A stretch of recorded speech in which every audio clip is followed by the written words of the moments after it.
Before police arrested two men in connection with LaRhonda Lulu Carter's murder, people across South Louisiana were already searching for answers. Old social media videos started making the rounds again. Past disagreements became the center of online conversations. Everyone seemed to have a theory. But separating facts from rumors would become one of the biggest challenges in understanding what really happened. This is the story of a woman who built businesses, created opportunities for others, and earned respect across her community, only for her life to be cut short in broad daylight. This is the story of LaRhonda Lulu Carter. Scott, Louisiana is the kind of place where people recognize familiar faces and word travels fast. That's one reason the news of Lulu's death hit so many people so hard. She wasn't just another business owner. She had spent years building a reputation as someone who believed in creating opportunities, especially for other local entrepreneurs. Friends described her as driven, creative, and always thinking about the next project. If there was an empty space that could become something better, Lulu wanted to be part of making it happen. Make it make sense. One day you're celebrating another successful event, and before long your name is leading every local news broadcast. Born on March 29, 1985, Lulu graduated from Pointe Coupee Central High School before carving out her own path in business. She invested her energy into fashion, hospitality, beauty, and real estate. Her businesses became more than places to shop or grab a meal. They became gathering spots where people celebrated birthdays, anniversaries, and milestones together. Bliss Cocktail Lounge quickly became one of the best-known nightlife destinations in Lafayette, while French 75 gave customers another place to relax, eat, and enjoy live entertainment. Lulu also believed that success meant helping other people succeed. She regularly used her social media platforms to promote upcoming events, encourage customers to support local businesses, and speak about issues affecting entrepreneurs in her area. Her personality came across exactly the same way online as it did in person: confident, energetic, and constantly planning something new. Let me tell you something. Building one successful business is difficult enough. Building several while becoming a recognizable face in your community takes years of commitment. But like many people balancing family, business, and public attention, not every part of her life was running smoothly. People close to Lulu knew that one relationship had experienced ups and downs over the years. While much of that remained private, events in the weeks before her death would later draw significant public attention. And after tragedy struck, investigators would begin putting together a timeline that reached back well before the day gunfire shattered an otherwise ordinary afternoon. As Lulu's businesses continued to grow, so did the demands that came with running them. Her days were filled with planning events, promoting local entertainment, meeting with customers, and managing multiple ventures at once. Her social media pages reflected that busy lifestyle. She was constantly updating followers, announcing sold-out nights, highlighting new ideas, and reminding customers to reserve their spots early. She had built a brand around being hands-on, and people appreciated that she stayed connected to the community that supported her. Away from the spotlight, however, one part of her personal life remained complicated. Public records and reporting confirmed that the father of her child, James Michael Joseph, had been part of an on-and-off relationship with Lulu over the years. The exact nature of their disagreements has never been fully detailed by investigators, but people who knew them acknowledged there had been tension leading up to the end of 2025. After Lulu's death, older videos showing heated moments between the two began circulating online, drawing widespread attention. Those clips fueled endless conversations on social media, but they did not explain what ultimately happened.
Then came December 30th, 2025.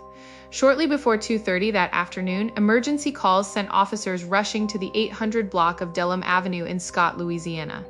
Someone had reported gunfire. When officers arrived, they found LuLu suffering from multiple gunshot wounds outside the residence.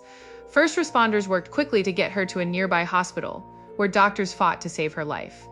Despite those efforts, she later died from her injuries. The news spread almost immediately. Friends, customers, fellow business owners, and community leaders struggled to believe what they were hearing. Many had spoken with her only days earlier. Others had recently attended events she organized or visited one of her businesses. Like, how does someone who spent years bringing people together suddenly become the center of a homicide investigation? Our team coverage continues tonight as people are responding to the shooting and the life lost of a local businesswoman who News 10's Renee Allen learns had a vision for her life. A local business owner, entrepreneur, tragically lost their life on social media. Condolences of prayer and peace for LuLu Carter. A business community in shock and many heartbroken by the sudden loss of 40-year-old LaRhonda LuLu Carter. Carter was known for her many ventures, including the Bliss Lounge on Jefferson Street and the French 75 Bar and Lounge on McKinley, both located in downtown Lafayette. One person referred to her as a fashionista due to her unique style. They noted she always dressed to impress, even when dressing down. A person called her business-oriented, loved travel, and God-fearing. One person even told News 10 that Carter, as a black female entrepreneur, was able to overcome numerous hurdles to successfully establish a thriving club in downtown Lafayette. One person even said that there was still so much more to come from Carter. Renee Allen, KLFY, News 10. As detectives secured the scene, they began interviewing witnesses, collecting physical evidence, and reviewing surveillance footage from the surrounding area. Investigators kept many details confidential, refusing to speculate publicly while they worked to establish exactly what had happened. Meanwhile, online rumors continued to grow faster than confirmed information. For investigators, separating facts from assumptions became just as important as identifying everyone involved. Before long, their investigation pointed them toward two men whose names would soon become central to the case. Next, a pair of developing stories on the Crime Watch. We start out in Scott, where two men are under arrest in the murder of a well-known businesswoman stemming from what was apparently a domestic dispute. The victim is 40-year-old LaRhonda Carter. The Scott woman was the owner of two businesses in downtown Lafayette. That you just saw was during an appearance last year on News 15 promoting Bliss Cocktail Lounge. She also owned the Style Loft on East Vermilion Street. Both businesses have since closed. Police say she was shot and killed here at home in the 800 block of Delham Avenue in Scott. The two men charged in her murder are 44-year-old James Joseph and 49-year-old Jesse Alfred Jr. Police say Joseph was the father of the victim's child, and others who knew the pair say they had a rocky relationship. Joseph, who police say pulled the trigger, is being held in the Lafayette Parish Jail without bond. Alfred, meanwhile, who's charged as an accomplice, has been released after posting bail. Within days, investigators announced that the case had reached a major turning point. Scott police arrested 44-year-old James Michael Joseph and charged him with second-degree murder in connection with LuLu's death. Authorities also arrested 49-year-old Jesse Howard Alfred Jr., accusing him of being an accessory after the fact to second-degree murder. While the arrests answered one important question, they left many others unresolved.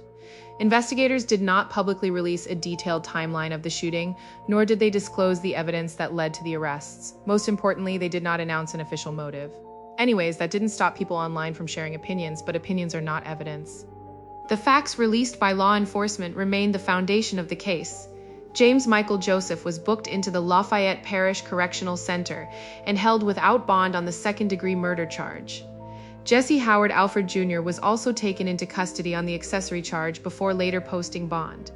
As the case moved into the court system, investigators continued building their file while prosecutors prepared for the legal process ahead. Much of the evidence and testimony that could explain the full sequence of events would be reserved for court rather than public discussion. Because of that, many questions people asked immediately after the shooting remained unanswered in the public record. When someone loses their life to violence, headlines often become focused on arrests, charges, and courtroom dates. But long before any of that, LaRhonda LuLu Carter was a daughter, a mother, a friend, and a businesswoman who invested years into creating opportunities for people around her. Her restaurants and lounges were places where birthdays were celebrated, friendships were built, and local talent found a stage. She encouraged entrepreneurs to think bigger, supported businesses in her community, and believed success was something worth sharing. Her death left more than empty buildings and canceled events. It left behind family members whose lives changed forever, friends who still remember her determination, and a community forced to mourn someone who had become part of its identity. Cases like this also serve as a reminder that the stories we see online are rarely the complete picture. Social media can amplify rumors in a matter of minutes, but investigations take time, evidence, and careful work.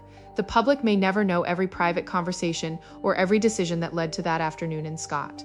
What is known is that a woman who worked hard to build a name for herself never had the chance to write the next chapter of her story. Thank you for watching Fable of Crime. If you enjoy thoughtful, fact-based, true crime documentaries that focus on the people behind the headlines, consider subscribing, leave your thoughts in the comments, and as always, thank you for helping keep the memories of victims like LaRhonda LuLu Carter alive.